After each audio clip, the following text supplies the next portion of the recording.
नमस्कार दोस्तों, आप सबको फिर से स्टॉक मार्केट स्टार चैनल में स्वागत है। आप जैसे स्टार के लिए इस बंदे का प्रणाम। उम्मीद करता हूँ कि आप सब मस्त है एंड दिल से दुआ करता हूँ कि आप हमेशा खुश रहो, बिंदास रहो, अमीर बनते रहो। दोस्तों, आपने सही पढ़ा। ये स्टॉक तो रुकने का नाम ही नहीं ले रहा है। आपने देखा इसका ट्रैक कैसा चल रहा है। आपने देखा इसका जो चार्ट है वो कैसा चल रहा है। ये कौन सी कंपनी है, जो आईटी कंपनी जो ₹3.5 पे मिल रही है, क्या वो मल्टीबैगर बनेगी? वो देखेंगे हम इस वीडियो में। तो काफी इंटरेस्टिंग चीज आपको समझने को मिलेगी और सुनने को मिलेगी। अंत तक बने रहिए, काफी इंटरेस्टिंग वीडियो है। यह कौन सी कंपनी है, क्या काम करता है, ये क्या बिजनेस है, इसका क्लाइंट्स कौन है, इसका फंडामेंटल्स कैसे हैं, इसका रेवेन्यू कैसा है, काम कैसे कर रही है, इनका फाइनेंशियल स्टेटस कैसा है, क्या हमको इन्वेस्ट करना है इसमें या क्या कैसे इन्वेस्ट करना है, वो सब हम देखेंगे इस वीडियो में।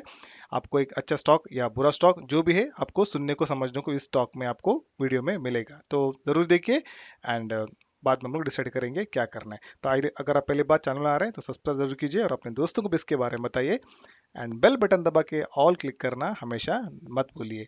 एंड अगर देखेंगे हम लोग ये कंपनी क्या करती है, अगर बिजनेस देखो, इसका क्लाइंट्स कौन है, ये इनके क्लाइंट्स है। इस कंपनी का, आईटी कंपनी की जो क्लाइंट है, Microsoft, Oracle, IBM, Dell, Lenovo, AWS, Red Hat and Tata Communications. कुछ तो कंपनी इसमें जो है आपने डेफिनेटली सुना होगा।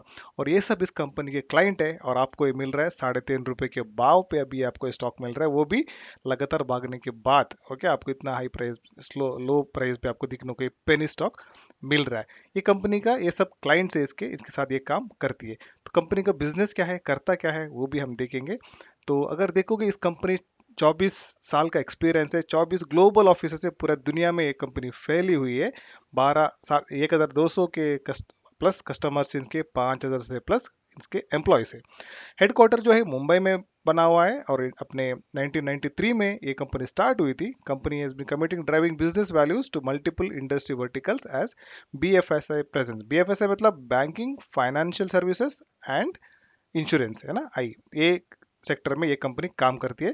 The company has 5,500 employees and 31 offices across 12 countries over the 12,200 customers. 50 countries के ऊपर, 4 कॉन्टिनेंट के ऊपर ये अपने काम कर रही है। एंड मेनली इनका प्रोडक्ट क्या है, IP based software solutions and wide range of IT services. Successfully transfer business operations customer globally. सारी दुनिया में फैली हुई है, सारी दुनिया में काम चल रहा है। इंटरनेशनल कंपनी है। Company has strong foot hold in customer based geographies like North America में, इंडिया में, एशिया स्पेसिफिक में, मिडिल ईस्ट, जो दुबई गल्फ होता है वहाँ पे, और Africa, kingdom of Saudi Arabia, South Asia, हर जगह पे कंपनी का काम चल रहा है। Company global delivery model focus on best resources drawn the vast talent pool of offer optimal solution today's aligning business environment। तो कंपनी का, आप देखा, आईटी कंपनी, आप समझ सकते हो करती क्या है, business, financial services and insurance में काम करती है। तो अगर आपने नाम नहीं सुना होगा, क्या होता है, कैसा होता है, मतलब एग्जांपल दो दो, आप एटीएम चलते हो, एटीएम में अगर आपको पैसा निकालना है तो आप कैसे पता, आप जब जाके बस एक बटन दबाते हो को पैसा विड्रॉ करने के लिए, या अपना जो भी कितना पैसे है अकाउंट में वो देखने के लिए बस बटन दबाते हो। लेकिन बटन दबाते ही आपको सामने नंबर आ जाता है कि आपके अकाउंट में ₹10,000 है और आपको 5,000 विड्रॉ करना है, तो 5,000 बाहर आ जाते हैं। तो ये आपको सामने से दिखता है कि बस क्लिक करने से आता है, लेकिन वो मशीन को कैसे पता समझ में आता है कि आपके पास इतने पैसे है अकाउंट में, कितने निकाल के देना है आपको, वो सब कैसे समझ में आता है? उसके लिए बैक एंड में एक सॉफ्टवेयर होता है, बैंकिंग सॉफ्टवेयर होता है, जो कि ये सब काम करता है। आपके अकाउंट का जो भी डिटेल्स है वहां से पुल करके आपको वहां से पैसे निकाल के देता है। अगर आपके अकाउंट में पैसा है तो उतना विड्रॉ करके आपको देता है मशीन से।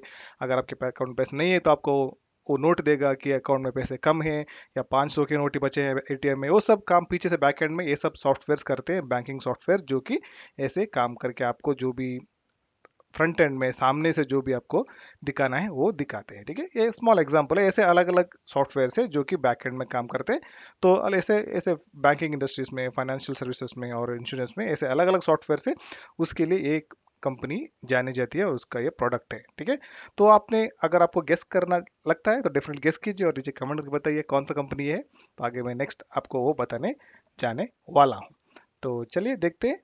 तो विदाउट वेटिंग टाइम, क्या कंपनी का नाम है, तो कंपनी का जिसकी बात कर रहा हूं मैं वो है 3i इन्फोटेक। ठीक है, चार्ट पैटर्न देखिए कैसे भाग रही है कंपनी, धड़ाधड़ भाग रही है। ठीक है, लुक, जब जहां से स्टार्ट किया उसने ₹2 के आसपास, साढ़े ₹2.5 के आसपास भागने के चालू किया, अब ये लगातार भाग रही है। डेली अप्पा सर्किट स्टॉक पे आपको दिखने को मिल रहा है। ठीक है, तो ये इसका कंपनी का है। अगर इसका करंट पी रेशियो देखोगे तो ₹8 के आसपास पी रेशियो है, जबकि इंडस्ट्री का पी रेशियो है ₹22 के, ₹20 के ऊपर इंडस्ट्री का पी रेशियो है। तो आपको यहाँ पे थोड़ा सस्ता दिखने को मिल रहा है, ठीक है। लेकिन इतना भी सस्ता नहीं है, क्योंकि ऑलरेडी ये स्टॉक पे थोड़ा बाइंग हो चुके हैं और स्टॉक ज़्यादा थोड़ा भाग रहा है, अभी भी ये भाग रहा है, ठीक है। तो इसका फाइनेंशियल स्टेटस कैसा है वो देखेंगे हम लोग, क्या चल रहा है इस कंपनी में, कैसे परफॉर्मेंस रहा है कंपनी का, वो हम देखेंगे।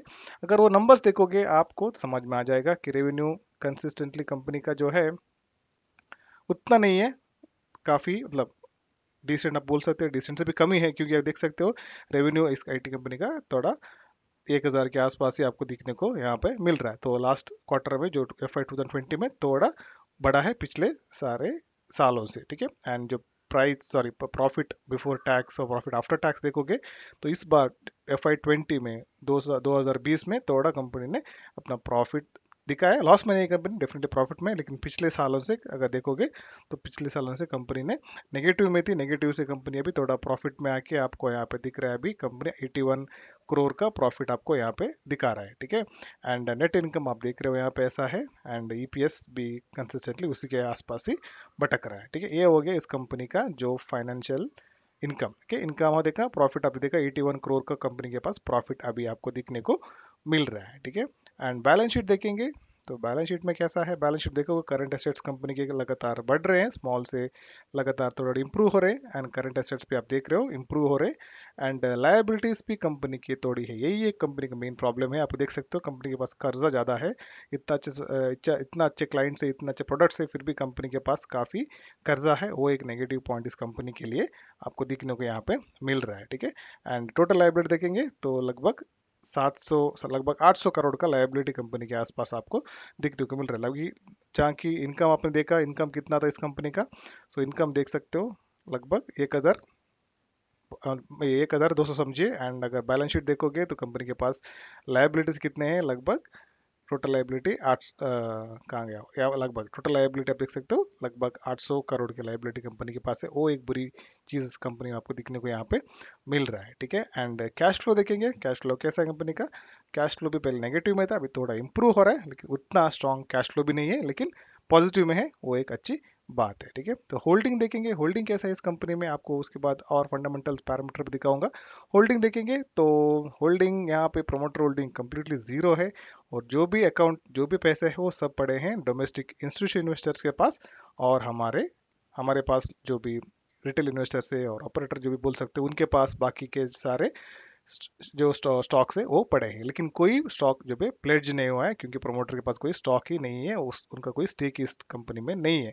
वो एक इतना अच्छी बात नहीं है कि हमें हमेशा चाहता हूँ कि प्रोमोटर के पास थोड़ा हो, लेकिन ऐसे कुछ कंपनी से HDFC बैंक हो, ITC हो, जहाँ पे कि प्रोमोटर का होल्डिंग भी जीरो रहता है। सो यहाँ पे भी ऐसा ही दिखने को हम लोग को मिल रहा है, ये पैटर्न में भी इस कंपनी का आपको दिखने को मिल रहा है, ठीक है। ये इस कंपनी का हो गया पैटर्न देखेंगे, और थोड़ा नंबर्स और क्योंकि आप लोग पता होना चाहिए कि कैसा चल रहा है इस कंपनी का अदर परफॉर्मेंसेस, ठीक है। जो इनका डेप्ट टू इक्विटी कैसा है, कितना चल रहा है, क्या काम कर रहा है, वो सब हम देखेंगे इस कंपनी के बाकी परफॉर्मेंस के ऊपर। उसके पहले आपको दिखाऊंगा मैं फाइनेंशियल रिजल्ट जो आए थे इस कंपनी के, वो भी दिखाता हूँ, जो जून क्वार्टर के रिजल्ट है। अब अगर आप देखोगे कैसा है यहाँ पे, ये पिछले साल 2019 जून में हम देख रहे हैं, एंड यहाँ पे जो है इस साल का 2020 का आपको दिखने को यहाँ पे मिल रहा है। तो टोटल इनकम जो है रेवेन्यू जो भी कंपनी से आया था लगभग आपको पिछले साल से थोड़ा कम दिख रहा है, लेकिन पिछले क्वार्टर से भी थोड़ा कम आपको दिखने को मिल रहा है, ठीक है। एंड एक्सपेंसेस क्या किया है कंपनी ने, पिछले साल ज़्यादा थे, पिछले क्वार्टर में भी थोड़ा ज़्यादा थे, लेकिन इस क्वार्टर में कंपनी ने काफ़ी अपना एक्सपेंसेस कम करके थोड़ा संभाला है, ठीक है। एंड बाकी तब देखेंगे चीज़ें यहाँ पे, तो यहाँ पे चला गए तो टोटल एक्सपेंसेस सब काट के ये सब हटा के देखोगे तो यहाँ पे इनके कहाँ पे है, फॉरेन एक्सचेंज में थोड़ा लॉस था इनको, प्रॉफिट फॉरेन एक्सचेंज मतलब जो फॉरेन से पैसे, क्योंकि कंपनी के क्लाइंट्स जो मल्टी नेशनल है, MNC कंपनी है, बाहर से इनको फॉरेन एक्सचेंज से पैसे ट्रांसफर करने पड़ते हैं, तो उसमें थोड़ा लॉस हुआ है इस कंपनी को, इस बार थोड़ा लॉस हुआ है, 123 लैक्स का लॉस कंपनी ने यहाँ पे थोड़ा दिखा है। लेकिन फाइनली टोटल देखेंगे प्रॉफिट और before tax company definitely profit में पिछले साल से लगभग आपको दिख रहा होगा कितना गुना ज़्यादा है, लगभग 4 गुना ज़्यादा प्रॉफिट कंपनी को आपको दिखाया लगभग।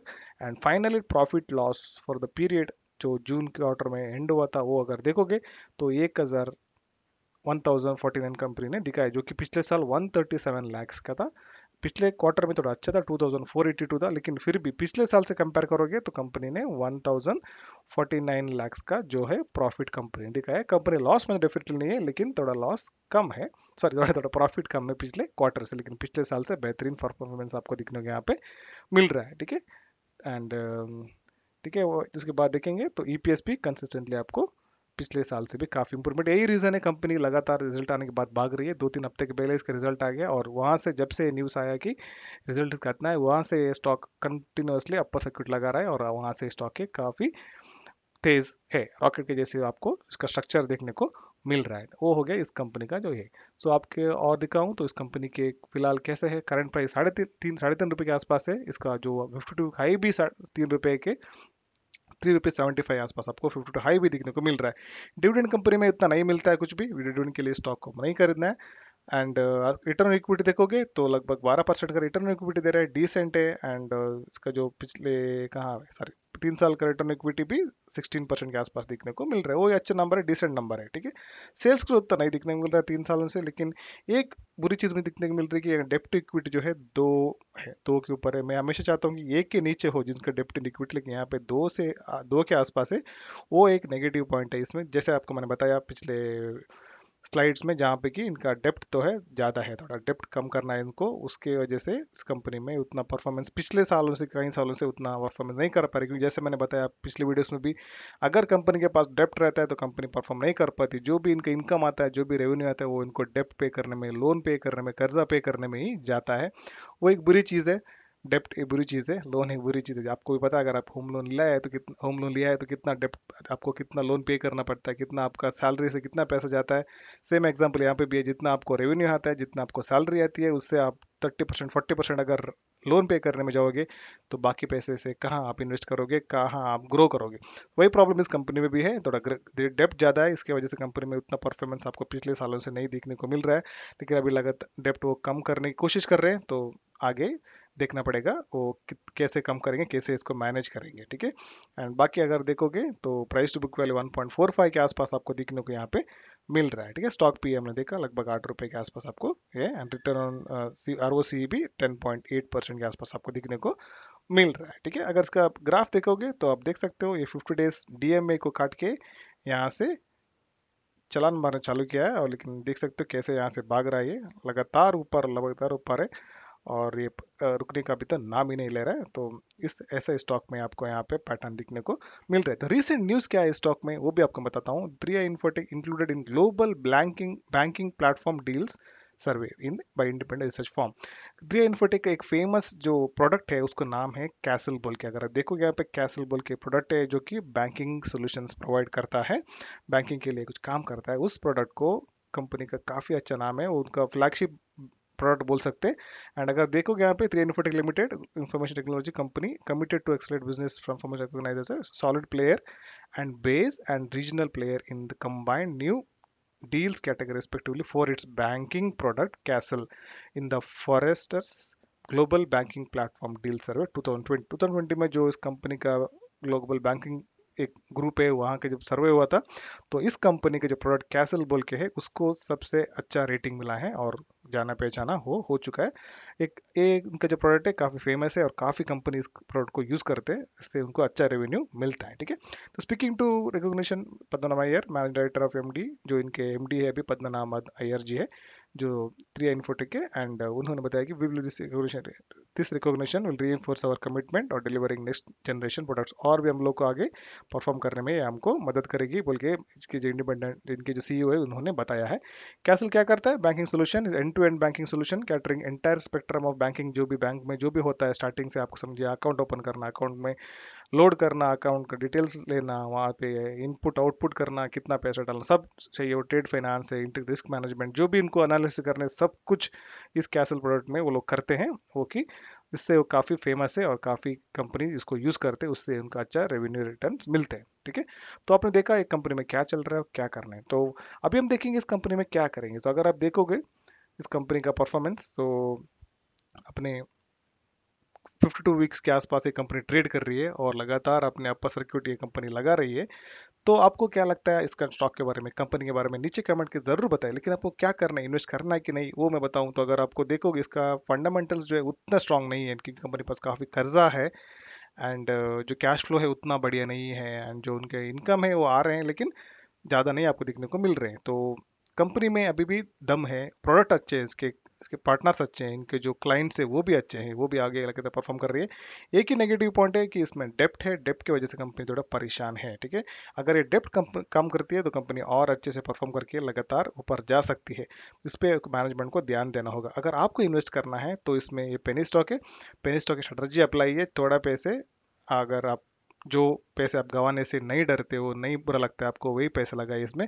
क्योंकि अभी लगातार अपर सर्किट लग रहा है कभी, क्योंकि ऑपरेटर्स में काफ़ी एक्टिव है, कभी भी वहां से ये लोग नीचे गिराने की कोशिश कर सकते हैं, जैसे अलग दूसरे अलग अलग पेनी स्टॉक्स में हो रहा है। तो क्या करना चाहिए हम लोग को, थोड़े पैसे जितना हम लोग गंवाने से नहीं बुरा लगता हम लोग को, जैसे कहीं खो गए तो उतना पैसे हम लोग को बुरा नहीं लगते, तो वैसे पैसे इसमें डालिए, आगे बढ़िए। और जैसे पैसे आपके डबल या ट्रिपल होते हैं तो कैपिटल निकाल के बाकी पैसे इसमें छोड़ सकते हैं, जो भी ग्रो हो या गिरे हो आपको फर्क नहीं पड़ना चाहिए। ये पैनिक में कोई डिसीजन इसमें नहीं लेना है आपको। अगर 3 6 महीने या 1 साल के लिए आप थोड़े पैसे डाल के भूल सकते हो, तो वैसे ही पैसे इसमें डालिए। ज़्यादा पैसे, नॉट मोर देन 10,000 के ऊपर डेफिनेटली मत डालिए। जो भी आपको लगता है कि थोड़े पैसे जाएंगे तो ठीक है, वैसे पैसे इसमें डाल के आप इन्वेस्ट कर सकते हो, क्योंकि इसका अभी भी डेप्ट काफ़ी है और आगे कैसे बढ़ेगा नहीं पता, फंडामेंटल इसके ज़्यादा स्ट्रांग नहीं है। एंड काफ़ी सारे आप देख सकते हो डिविडेंड भी इतना नहीं मिलता है उसका, रेड फ्लैग भी थोड़ा बहुत है क्योंकि ज़्यादा वॉलेटाइल स्टॉक है।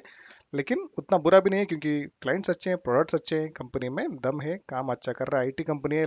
अभी लॉकडाउन से भी उसको ज़्यादा फर्क नहीं पड़ेगा क्योंकि लोग घर से काम करते हैं और काम इसका चल रहा है अच्छे से, तो इतना दिक्कत इस कंपनी में नहीं है। तो आपको क्या लगता है स्टॉक के बारे में, अगर आप इन्वेस्ट करना चाहते हो, या आपका क्या राय है, आपको और कुछ डिटेल्स पता है इस कंपनी के बारे में, तो डेफिनेटली कमेंट करके नीचे बताइए, हम सब पढ़ेंगे। सो थैंक यू दोस्तों, आज के लिए इस वीडियो में इतना ही। हम मिलेंगे हमारे अगले वीडियो में, तब तक मस्त रहो, बिंदास रहो, एंजॉय रहो, happy investing, tata, bye bye.